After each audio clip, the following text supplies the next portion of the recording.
What's going on, everybody? This is MDENT313, and I'm back at y'all with another one. Listen, what I want to talk about is Oscar De La Hoya using a good old classic shaming tactic on Shakur Stevenson, right?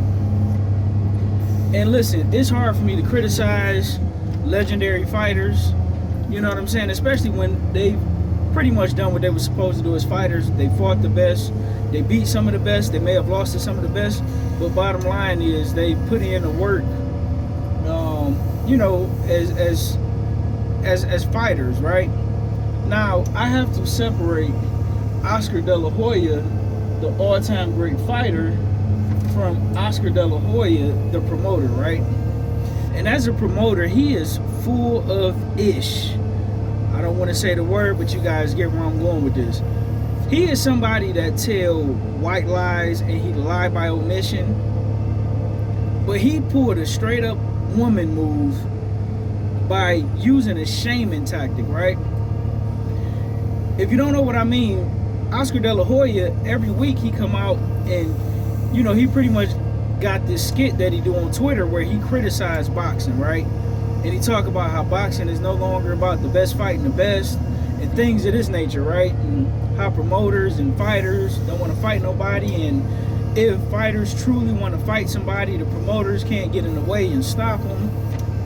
So what ultimately happened was William Zepeda, who's an Oscar De La Hoya Golden Boy fighter, claims to have gotten injured during the fight he had with Tevin Farmer.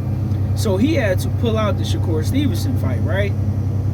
Now, Gervonta Tank Davis already have an up-and-coming fight, so he can't fight Gervonta Tank Davis. Right now, Vasil Lomachenko is pretending to be retired, so quite naturally, he can't fight Shakur Stevenson. Devin Haney and Teofimo Lopez is no longer at 135. And then you have Baranchek, who is a top-ranked fighter. And who else? It may be one other champion. Oh, he was talking about a former champion and Frank Martin, how he should go after Frank Martin. But if you guys remember, Frank Martin was in negotiations with Shakur Stevenson, but Frank Martin pulled out the Shakur Stevenson fight to take the Gervonta Tank Davis fight. Could anybody blame him? Absolutely not, because you're going to get more money and much more publicity fighting a Gervonta Tank Davis, right? Now, Shakur Stevenson is a big name in his own right, just not as big as Tank. But here's the problem for Oscar De La Hoya. He claimed that if fighters really want to fight, there's nothing that the promoters can do. So what Shakur Stevenson did, knowing that he couldn't get these other big names and upper echelon fighters, he went and sent the offer to Floyd Schofield, right? And Floyd Schofield, because he's been talking a lot of crap about Shakur Stevenson, so Shakur Stevenson sent him an offer. If you don't know, Floyd Schofield is a Golden Boy fighter. So Oscar De La Hoya come out and say that, well, Shakur Stevenson, out of all these big names and champions and former champions, he want to send it to my 19 or 20-year-old prospect. Now, the funny thing is, him being 19 don't mean nothing, because Floyd Mayweather, he won his first championship at 19.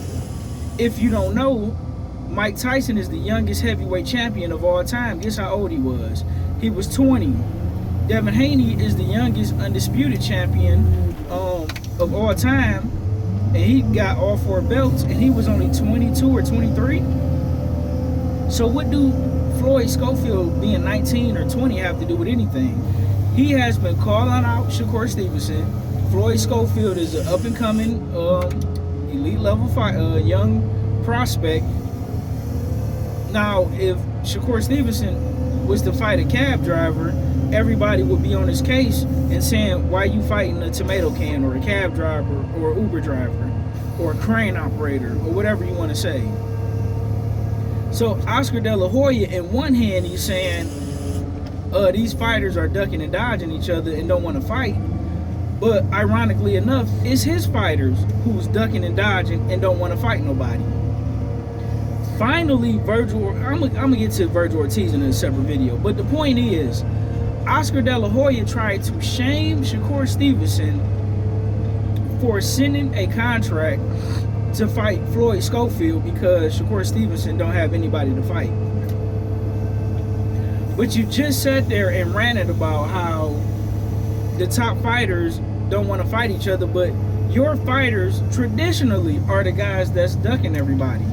Canelo Alvarez, don't get me wrong, when you look at his resume on face value, yeah, he's fought people, but a lot of the people that he fought, he didn't fight them when the fans wanted to see him fight, when it was actually an even match. Because in boxing, when you fight somebody matters. If you fight somebody coming off a loss or a long layoff or an injury, it's not the same as fighting them when they completely healthy, when their confidence is at its highest, when they undefeated, and when you don't see a clear game plan on how to beat them. And Canelo Alvarez, who traditionally was a golden boy fighter, he strategically ducked and moved around and didn't fight nobody. And it looked like the path is, it looked like the trend is continuing. But I want to talk, I want to know what you guys think about this situation. Let me know in the comment section. I think Floyd Schofield should be called out for ducking Shakur Stevenson. And Oscar De La Hoya should be called out for saying that these fighters are ducking when you are shaming Shakur Stevenson from fighting your fighter. So it looked like your fighter is the one that's ducking. You must be talking about your own stable. Let me know what you guys think in the comment section. Like, share, and subscribe. It's time to call out the BS and the hypocrisy in boxing. I'm out. Peace.